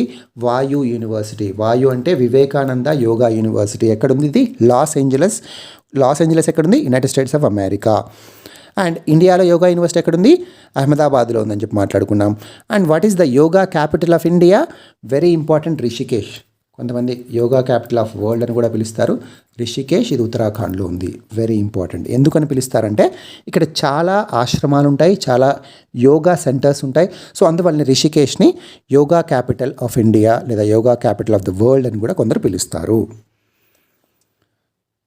COVID-19 వ్యాక్సినేషన్ కార్యక్రమంలో ఒక్కరోజే దాదాపు 82 లక్షల మందికి టీకాలు వేసి రికార్డు సృష్టించింది భారతదేశం. అంటే ఇంతవరకు రికార్డ్ నంబర్ ఆఫ్ వ్యాక్సినేషన్స్ అనమాట. అంటే ఇంతకుముందు April 1వ తేదీన 48 lakhs ఉండేది, అది రికార్డుగా ఉండేది. ఆ రికార్డును బ్రేక్ చేసి ఇప్పుడు 82.7 lakhs మెంబర్స్కి వ్యాక్సినేషన్ అనేది ఇవ్వడం జరిగింది. ఎప్పుడు? 21వ తేదీ. సో ఎందుకు 21వ తేదీ నుంచి, జూన్ 21వ తేదీ నుంచి సెంట్రల్ గవర్నమెంట్ హ్యాండ్ ఓవర్లోకి వెళ్ళిపోతున్నాయి. వ్యాక్సినేషన్ పాలసీ ఏదైతే ఉందో దాన్ని చేంజ్ చేసి తిరిగి సెంట్రల్ గవర్నమెంటే హ్యాండ్ ఓవర్ చేసుకుంటుందని చెప్పి మనం మాట్లాడుకున్నాం. అందులో భాగంగానే 75% టీకాలని కేంద్ర ప్రభుత్వమే ప్రొక్యూర్ చేస్తుంది, మిగతా 25% ప్రైవేట్ వాళ్ళకి కేటాయించిందని చెప్పి మాట్లాడుకున్నాం. సో ఇందులో భాగంగా 21వ తేదీన 82.7 లక్షల మందికి ఈ టీకా లభించిందనమాట. అండ్ మనము వార్తలు మీరు చూసే ఉంటారు, దీని ముందు రోజు అంటే 20వ తేదీ ఆంధ్రప్రదేశ్ గవర్నమెంట్ ఇంకొక రికార్డును క్రియేట్ చేసింది. మొత్తం 13.7 lakhs వ్యాక్సిన్స్ని ఇవ్వడం జరిగింది. అంటే ఇంతమందికి టీకాలు ఇవ్వడం జరిగింది. ఇది ఆంధ్రప్రదేశ్ గవర్నమెంట్ యొక్క record 13.7 lakhs. 82.7 lakhs is India's record on 21st June. ఇది on 20th June. Record 82 lakh shots given in a day. ఇది హిందూలో వచ్చినటువంటి కవరేజ్ అనమాట. సో ఇందులో పెద్దగా చెప్పడానికి లేదు, అందుకే డైరెక్ట్ అలాగే పెట్టాను. సో 82.7 lakhs మనం ఇందాక చూసాం. సో ఇందాక మనం మాట్లాడుకున్నట్టు 75% డోసెస్ సెంటరే ప్రొక్యూర్ చేస్తుంది. ఇక్కడ ఇంకొక ఇంపార్టెంట్ పాయింట్ ఏంటంటే no dissent in Covishield gap అని చెప్పి ఒక న్యూస్ ఐటమ్ ఉంది, చూసారా? ఇది దేని గురించి అంటే కోవిషీల్డ్ యొక్క గ్యాప్ని ఇంతకుముందు 6 weeks to 8 weeks ఉన్నదాన్ని 12 to 16 weeksకి పెంచారు. అది మీ అందరికీ తెలుసు. ఈ పెంచినందువల్ల చాలామంది ఏం చెప్తున్నారంటే ప్రొటెక్షన్ తగ్గిపోతుంది, ఒక డోస్కి ఇంకొక డోస్కి మధ్య గ్యాప్ తక్కువ ఉంటేనే ఈ డెల్టా వేరియంట్ లాంటి భయంకరమైనటువంటి వైరస్ వేరియంట్ల నుంచి కూడా ప్రొటెక్షన్ లభిస్తుందని చెప్పి కొంతమంది సైంటిస్టులు విభేదిస్తున్నారు. సో దానికి సంబంధించి సెంటర్ ఏం చెప్తుంది అంటే మేము ఏదైతే కోవిడ్ వర్కింగ్ గ్రూప్ ఏర్పాటు చేసుకున్నామో వాళ్ళందరూ కూడా, అందరూ ఎవరు ఎక్స్పర్ట్స్ డినై చేయలేదు, గ్యాప్ను ఎక్స్టెండ్ చేయడానికే అందరూ కూడా ఆమోదించారు అని చెప్పి సెంటర్ చెప్తుంది. సో ఇది మీకు ఐడియా ఉండాలని చెప్పి యాడ్ చేశాను. సో నెక్స్ట్ న్యూస్ ఐటమ్ కోవిడ్కి సంబంధించిందే. కోవిడ్ ఎక్స్గ్రేషియా మీద సుప్రీంకోర్టు కేంద్ర ప్రభుత్వాన్ని నిలదీసింది, రకరకాల క్వశ్చన్స్ అడిగింది. ఏంటి క్వశ్చన్స్ అడిగిందంటే ఇంతకుముందు సెంట్రల్ గవర్నమెంట్ సబ్మిట్ చేసినటువంటి అఫిడవిట్లో లేదా ప్రమాణ పత్రంలో కోర్టుకి సబ్మిట్ చేసిన దాంట్లో కోర్టు ఒక క్వశ్చన్ అడిగి ఉన్నది ముందు. ఏమని? మీరు ఎక్స్గ్రేషియా 4 lakhs ఏదైతే ఉన్నదో అది అందరికీ ఎందుకు ఇవ్వట్లేదు అని క్వశ్చన్ అడిగింది. దానికి సెంట్రల్ గవర్నమెంట్ ఏమని సమాధానం చెప్పింది అఫిడవిట్లో అంటే ఫైనాన్షియల్లీ ఇన్క్యాపబుల్, ఆర్థికంగా మేము అంత క్యాపబిలిటీ, అంత సామర్థ్యం కలిగి లేము. 4 లక్షలు ఎవరైతే మరణిస్తున్నారో వాళ్ళ కుటుంబాలందరికీ 4 లక్షలు ఇవ్వడానికి మా దగ్గర అంత ఆర్థిక స్తోమత లేదు అన్నటువంటి అర్థం వచ్చేలా ప్రమాణపత్రంలో లేదా అఫిడవిట్లో పేర్కొంది. కానీ ఇప్పుడు సుప్రీంకోర్టు నిన్న క్వశ్చన్ చేసినప్పుడు సెంట్రల్ గవర్నమెంట్ ఏం చెప్పిందంటే, మా దగ్గర మేము డబ్బు లేదని చెప్పట్లేదు, ఏదైతే మా దగ్గర ఉన్నటువంటి మనీ ఏదైతే ఉందో, రిసోర్సెస్ ఏవైతే ఉన్నాయో వాటిని ఫుడ్ సప్లైస్ కోసం, మెడికల్ సప్లైస్ కోసం, ఆక్సిజన్ సిలిండర్స్ వీటిని పెంచడం కోసం, వ్యాక్సిన్స్ సంఖ్యని పెంచడం కోసం, మా ఆర్థిక వ్యవస్థ లేదా భారతదేశం యొక్క ఆర్థిక వ్యవస్థని ఉద్దీపన చెందించడం కోసం, అంటే పంపింగ్ అప్ చేయడం కోసం, ఇంప్రూవ్ చేయడం కోసం ఖర్చు చేస్తున్నాము. అందువల్లనే ఈ 4 lakhs ఎక్స్గ్రేషియా మేము ఇవ్వట్లేదు. సో ఇక్కడ మీరు అర్థమైందా? నిజానికి 4 lakhs ఎక్స్గ్రేషియా ఇవ్వాలి. ఎందుకు ఇవ్వాలి? NDMA, national disaster management authority.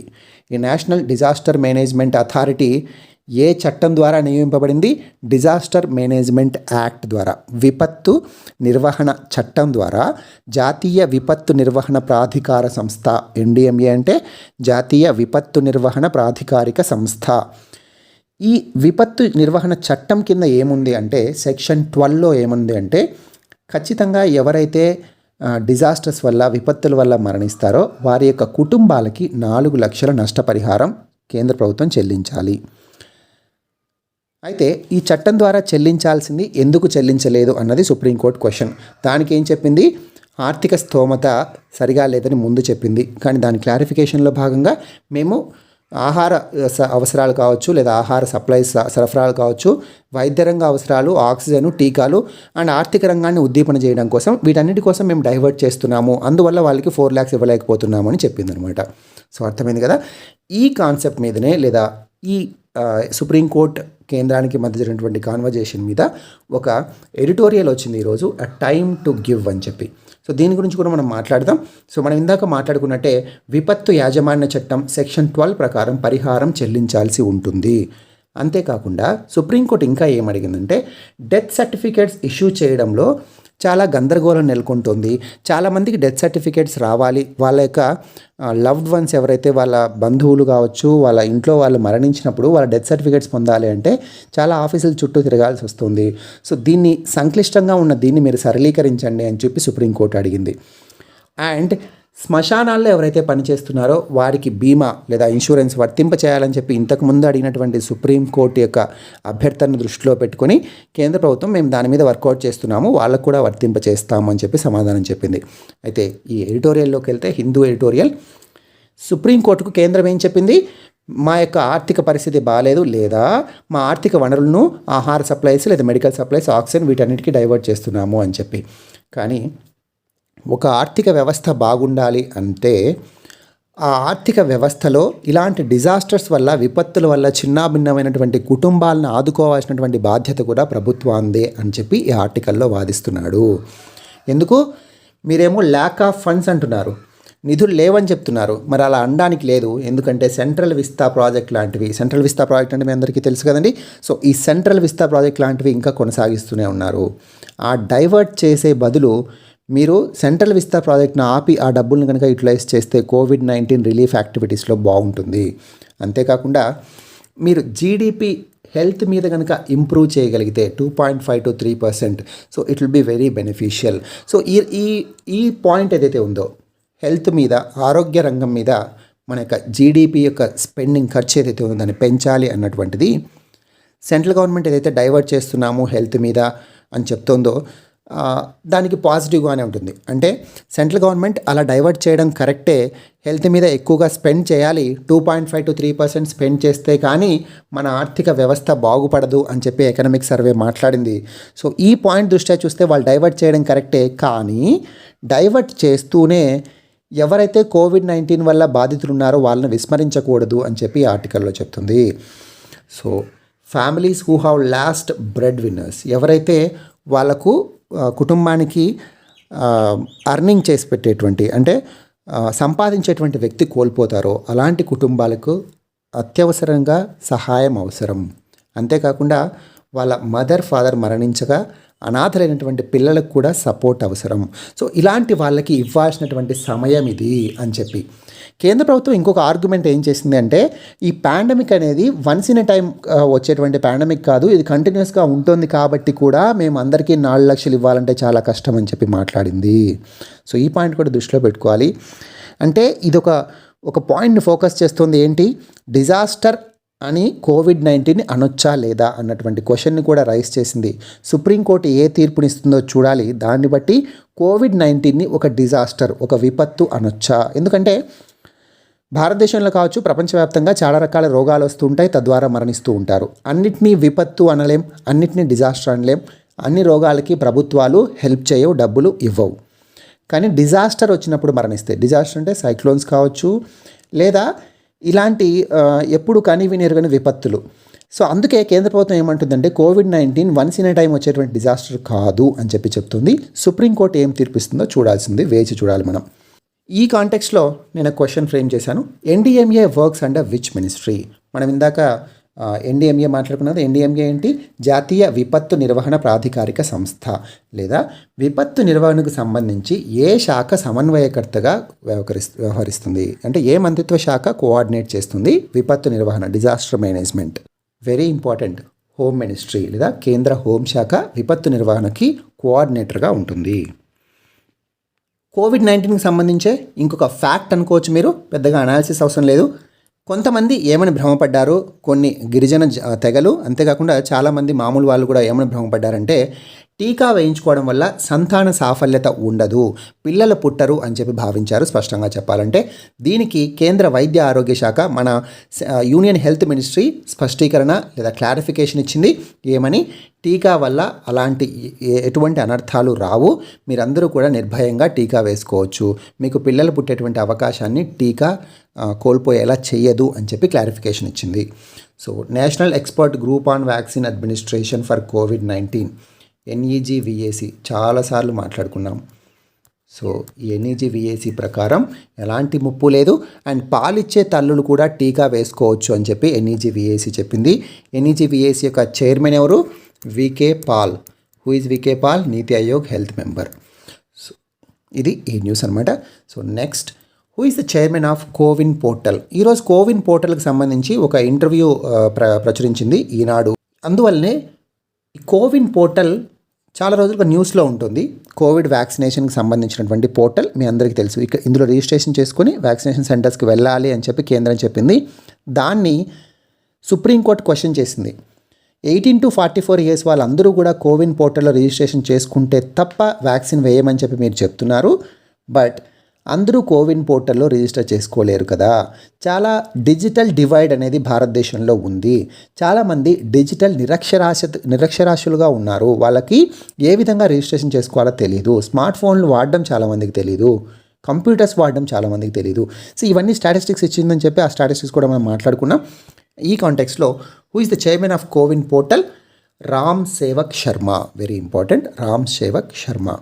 Next news item, IIT Guwahati better water మేనేజ్మెంట్కి సంబంధించి, అంటే మన నీటిని ఏ విధంగా దుర్వినియోగం కాకుండా సద్వినియోగపరచుకోవాలి అన్నటువంటి ప్రాక్టీసెస్, విధానాలు ఏవైతే ఉంటాయో దాన్ని ఇంప్రూవ్ చేయడం కోసం IIT గౌహతి వాళ్ళు ఒక రీసెర్చ్ని కండక్ట్ చేశారు. దాని ద్వారా వాళ్ళు కనిపెట్టినటువంటి విధానం ద్వారా ఖచ్చితంగా వాటర్ వేస్టేజ్ కావచ్చు, లేదా వాటర్ ఎంత ఖర్చు చేస్తున్నాము, ఎంత మిగులుంది అన్నదాన్ని ఖచ్చితంగా లెక్క కట్టచ్చు అని వాళ్ళు చెప్తున్నారు. మొత్తానికి ఇంతకుముందు నీటి వినియోగం అంచనా వేయాలి అంటే సో కేవలం అంచనా మాత్రమే వేయగలం, అంటే ఖచ్చితంగా లెక్క కట్టలేం. నీటి వినియోగం ఎంత ఉంది, వ్యవసాయం కానీ ఇతర రంగాల్లో నీటి వినియోగం ఎంత ఉందనేది ఖచ్చితంగా అంచనా వేయలేము. అయితే వీళ్ళు ఈ లెక్క కట్టేటువంటి పద్ధతిని కనుక్కోవడానికి దేన్ని వాడారు అంటే వర్చువల్ వాటర్ అనాలిసిస్. ఈ వర్చువల్ వాటర్ అనాలిసిస్ అనేది ముందు నుంచి కూడా ఉంది. సో అరౌండ్ దాదాపు ఒక 20-30 ఏళ్ళ నుంచి కూడా ఈ వర్చువల్ వాటర్ అనాలిసిస్ అనే మెథడ్ని అందరూ వాడుతున్నారు. ఈ వర్చువల్ వాటర్ అనాలిసిస్ని బేస్ చేసుకుని నీటి యొక్క వినియోగాన్ని ఖచ్చితంగా లెక్కగట్టే విధంగా ఎవరు కనిపెట్టారు? IIT గౌహతి. IIT గౌహతి యొక్క శాస్త్రవేత్తలు. ఈ శాస్త్రవేత్తల యొక్క హెడ్ లేదా ఎవరి ఆధ్వర్యంలో ఈ పరిశోధన జరిగింది? Anamika Baruah. Plan to put Lakshadweep under Karnataka high court. Lakshadweep యొక్క జ్యూరిస్డిక్షన్ ఏ హైకోర్టు కిందకు వస్తుందని చెప్పి మనం ఇంతకుముందు మాట్లాడుకున్నాం, కేరళ హైకోర్టు. మనం ఇంతకుముందు కామన్ హైకోర్ట్స్ యొక్క లిస్ట్ ఒకటి ఇచ్చాం. అంటే ఆ ప్రాంతంలో ఉన్నటువంటి హైకోర్టు కాకుండా ఇతర ప్రాంతాల్లో ఉన్నటువంటి హైకోర్టును వాడుకునేటువంటి రాష్ట్రాలు అండ్ యూనియన్ టెరిటరీస్ గురించి ఒక లిస్ట్ ఇచ్చాం. సో అందులో లక్షద్వీప్ కూడా ఉంది. లక్షద్వీప్ ఒక యూనియన్ టెరిటరీ, కేంద్రపాలిత ప్రాంతం. ఈ కేంద్రపాలిత ప్రాంతానికి హైకోర్టుగా ఏది వ్యవహరిస్తోంది? కేరళ హైకోర్టు వ్యవహరిస్తోంది. అయితే లక్షద్వీప్ అడ్మినిస్ట్రేషన్ చేసినటువంటి రకరకాల ప్రోగ్రామ్స్ కావచ్చు, చట్టాలు కావచ్చు, దాని మీద లక్షద్వీప్లో ఉన్నటువంటి ఐలాండర్స్లో చాలా వ్యతిరేకత ఉందని చెప్పి మనం మాట్లాడుకున్నాం. ఈ వ్యతిరేకత వల్ల లక్షద్వీప్ అడ్మినిస్ట్రేషన్ మీద కేరళ హైకోర్టులో చాలా కేసెస్ వేశారు. ఈ నేపథ్యంలో కొందరు ఏం భావిస్తున్నారంటే జ్యూరిస్డిక్షన్ని, లక్షద్వీప్ యొక్క జ్యూరిస్డిక్షన్ని కర్ణాటక హైకోర్టు కిందకి మారుస్తారు, కేరళ హైకోర్టు కింద లేకుండా అని చెప్పి కొందరు భావిస్తున్నారు. ఈ న్యూస్ ఇంపార్టెంట్ కాదు, ఎందుకంటే లక్షద్వీప్ అడ్మినిస్ట్రేషన్ ఏమో డినై చేస్తుంది, మేము అలా మార్చేటువంటి ఉద్దేశం ఏం లేదు, కేరళ కిందనే ఉంచుతామని చెప్పి. ఈ న్యూస్ కంటే కూడా ఆర్టికల్ 241, సో ఇది ఎప్పుడు వార్తల్లో నిలుస్తోంది 2 రోజులుగా, కాబట్టి నేను ఇది ఇక్కడ ఉంచుతామనుకున్నాను. ఆర్టికల్ 241 ఏం చెప్తుంది? హైకోర్ట్ ఆఫ్ యూనియన్ టెరిటరీ గురించి మాట్లాడుతుంది. సో యూనియన్ టెరిటరీస్, కేంద్రపాలిత ప్రాంతాలకు సంబంధించినటువంటి హైకోర్ట్స్ గురించి మాట్లాడేటువంటి ఆర్టికల్ లేదా అధికరణ ఏంటి? 241. పార్లమెంట్ యూనియన్ టెరిటరీకి హైకోర్టును దానికి దగ్గరగా ఉన్నటువంటి ఏదైనా ఒక రాష్ట్రాన్ని లేదా ఏదైనా ఒక టెరిటరీలో ఉన్నటువంటి కోర్టును అసైన్ చేయొచ్చు అని చెప్పి మాట్లాడేదే ఆర్టికల్ 241. అండ్ హైకోర్టు సంబంధించినటువంటి ఆర్టికల్స్ ఏంటి? Article 214 to 231. High court part 6 of the కాన్స్టిట్యూషన్లో ఆర్టికల్ 214 to 231 హైకోర్టు యొక్క అడ్మినిస్ట్రేషన్ గురించి కావచ్చు, లేదా హైకోర్టు ఆర్గనైజ్ ఏ విధంగా చేయాలి, హైకోర్టు యొక్క పవర్స్ ఏంటి, ఇవన్నీ తెలిపేటువంటి ఆర్టికల్స్ అనమాట. అండ్ నేను ఆర్టికల్ 226 గురించి కూడా మాట్లాడదాం అనుకున్నాను. హైకోర్టు యొక్క చాలా స్పెషల్ పవర్ ఇందులో ఉంటుంది. ఆర్టికల్ 226 అంటే power of high courts to issue writs, కొన్ని రకాలైనటువంటి రిట్లను జారీ చేసేటువంటి అధికారం హైకోర్టుకు ఉంటుంది. ఆ ఆర్టికల్ ఏంటి? 226. సేమ్ పవర్స్ ఆర్టికల్ 32 ద్వారా సుప్రీంకోర్టుకు వస్తాయి, but article 226 is wider than 32. హైకోర్టుకు ఉన్నటువంటి రిట్ అధికారాలు చాలా విస్తారంగా ఉంటాయి సుప్రీంకోర్టుతో పోలిస్తే. సో ఇవన్నీ మీకు తెలుసు అనుకుంటాను, ఇండియన్ పాలిటీలో మీరు చదువుకుంటారు. So this is about today's current affairs. Please like, share and subscribe to minds academy. Thank you so much.